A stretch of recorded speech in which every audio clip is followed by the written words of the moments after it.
Synthèse d'un sel complexe au cégep de Trois-Rivières.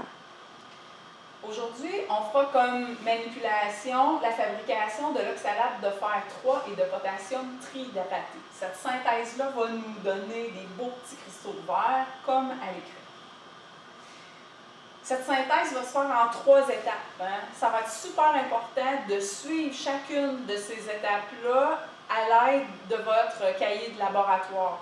Chaque fois qu'on fera des ajouts d'un composé, il faudra être en mesure de bien l'identifier pour savoir à quelle étape on est rendu et quel produit chacune des étapes va donner. Pour cette réaction, j'ai d'abord placé de l'eau déminéralisée à chauffer sur la plaque parce qu'on va l'utiliser plusieurs fois dans la réaction et on voudra qu'elle sera chaude à ce moment-là. Ensuite, je vais aller prendre la masse de sulfate d'ammonium et de fer hexahydraté.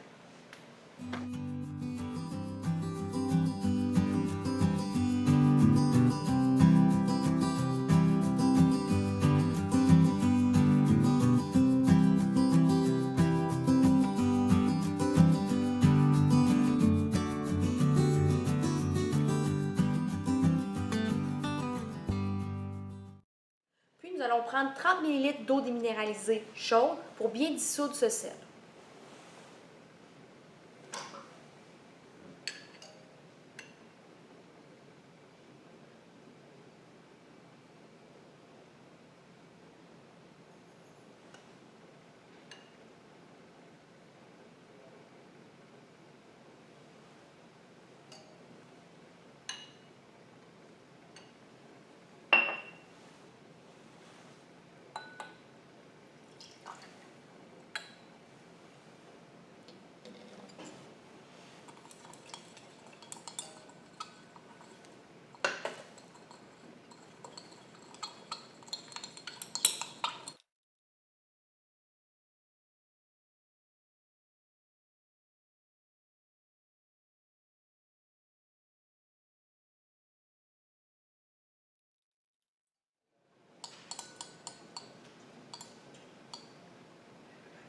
Maintenant que le sel est bien dissous, nous allons passer à l'étape suivante, c'est-à-dire ajouter les 8 gouttes d'acide sulfurique.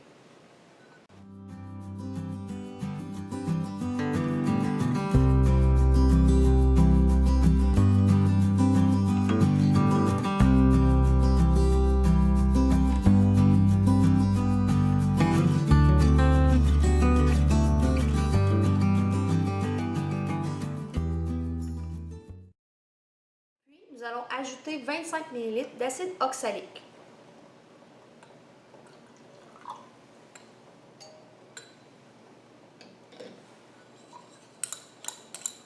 Nous sommes rendus à chauffer jusqu'à une légère ébullition. Dès l'apparition des premiers bouillons, on va tout de suite retirer la solution de la plaque chauffante à l'aide des pinces à bêcheur.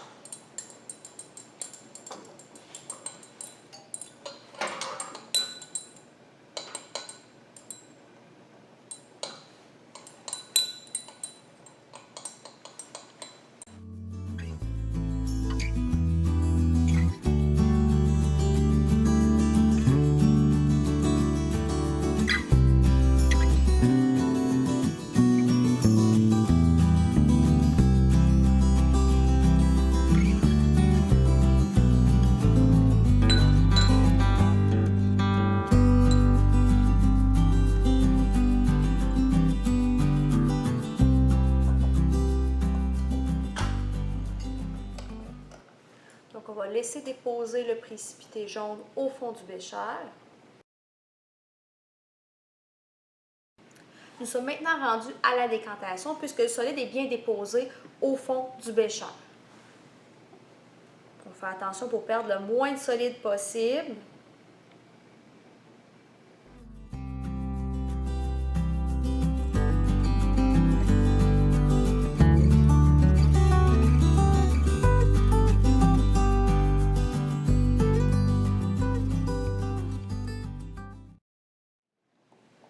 Remarquez que mon eau est comme trouble. En fait, c'est qu'il y a un petit peu de solide qui a passé malgré le fait que j'ai fait très attention. On ne peut pas éviter cette perte-là, mais on veut la mettre la plus petite possible. Ensuite, j'ai procédé à un lavage avec une première portion de 15 ml d'eau déminéralisée.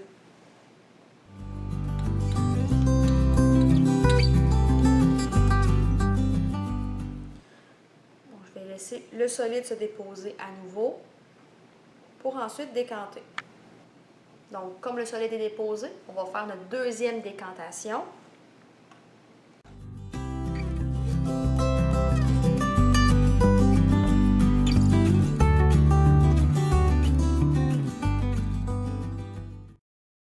Puis, on procédera à un deuxième lavage avec 15 ml d'eau déminéralisée.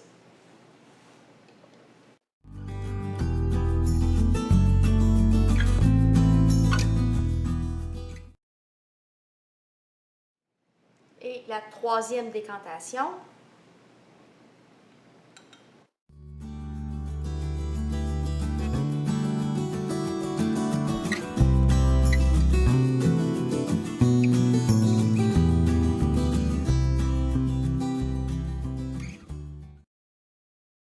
Pour la suite des choses, un bécher d'eau froide a été préparé parce qu'on va devoir amener la température à 40 degrés. Donc, on va chauffer légèrement et refroidir au besoin. Donc, avant de faire ce chauffage-là, on va mettre 9 ml d'oxalate de potassium.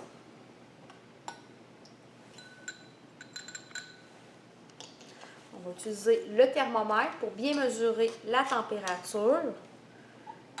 Donc, comme il n'y a pas beaucoup de liquide, pour avoir une température plus exacte, on va devoir l'incliner comme ça. Et là, le but, c'est de le maintenir vraiment à 40.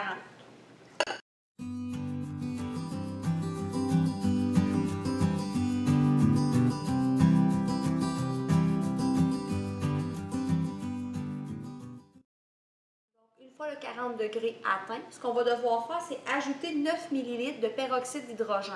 On va devoir l'ajouter goutte à goutte, car la réaction est exothermique. Ce qui veut dire qu'à chaque fois qu'on va mettre une goutte, la température va avoir tendance à augmenter légèrement. Le but, c'est de maintenir la température à 40 degrés tout au long de l'ajout.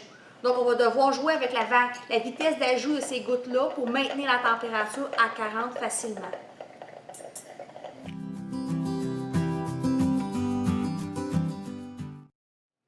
Quand la température a tendance à augmenter, on va utiliser le bain d'eau froide pour la ramener à 40.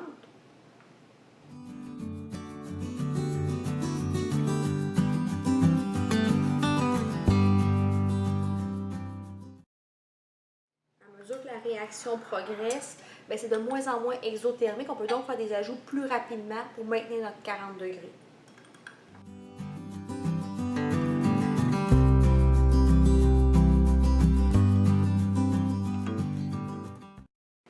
L'ajout de peroxyde étant terminé, nous allons maintenant chauffer sur la plaque chauffante jusqu'à ce qu'il y ait frémissement. Donc, il y a une légère ébullition, un petit mouvement en surface et on va arrêter le chauffage.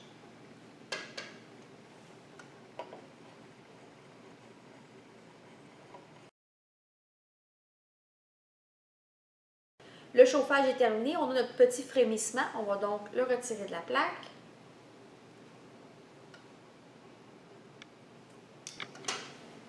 Maintenant, nous allons ajouter l'acide oxalique. D'abord 4 ml d'un coup et le reste du 7 ml goutte à goutte.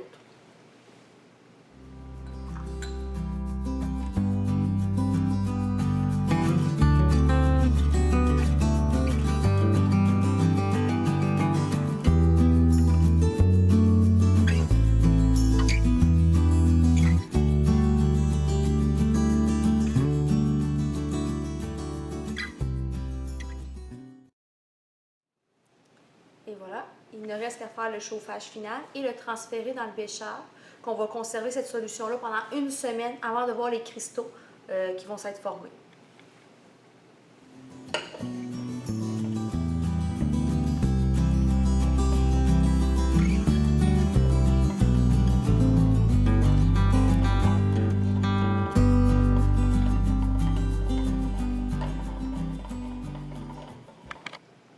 Et maintenant, le transfert final dans le bécher pour la conservation pendant la semaine en attendant la présence des cristaux.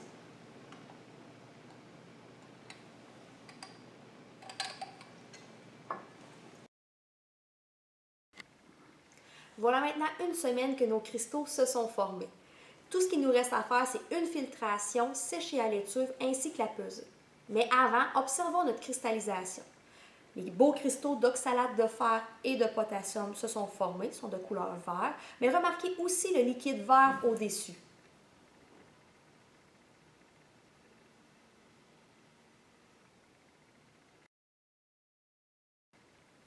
Avant de passer à la filtration, on va se parler un petit peu des lavages. On va faire différents lavages. D'abord, 2 lavages avec un mélange d'éthanol et d'eau. Pourquoi on utilise ce mélange-là? Bien, il faut savoir que nos sels formés sont solubles dans l'eau. Donc, pour minimiser les pertes, réduire la solubilité, on va utiliser des lavages avec ce mélange-là.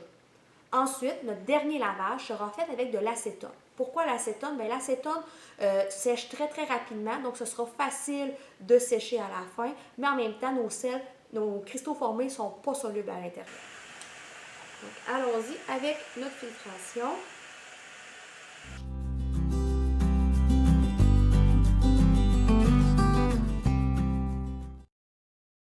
On va utiliser une spatule pour aller chercher le maximum de cristaux avant de passer au lavage. Une première portion du mélange éthanol-eau.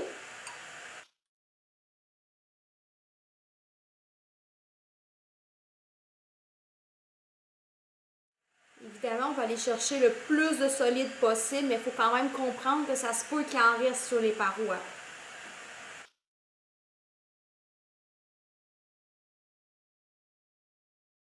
Une fois nos premiers lavages de liquide est tout bien parti, on va maintenant procéder au lavage avec l'acétone.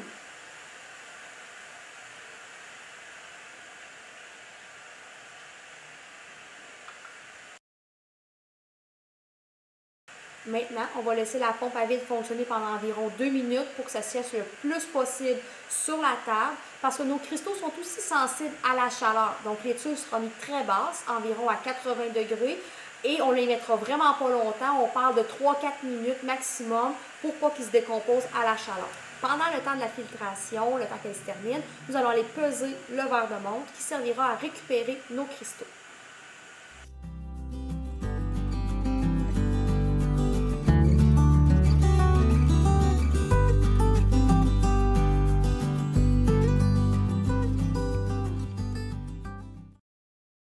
Donc, nos cristaux ont eu le temps de sécher. Nous allons donc procéder au transfert dans le verre de montre, puis le verre de montre sera déplacé vers l'étui.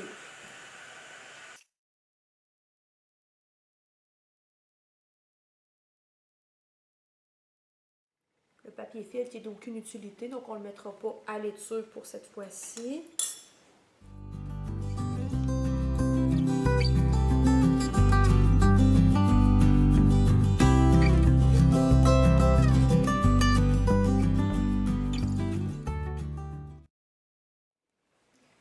Donc, les cristaux sont maintenant bien secs. Il nous reste qu'à les laisser revenir à température pièce, ce qui va prendre une petite minute ou deux vu que ce n'est pas très chaud dans l'étuve. Et ensuite, on prend la masse finale.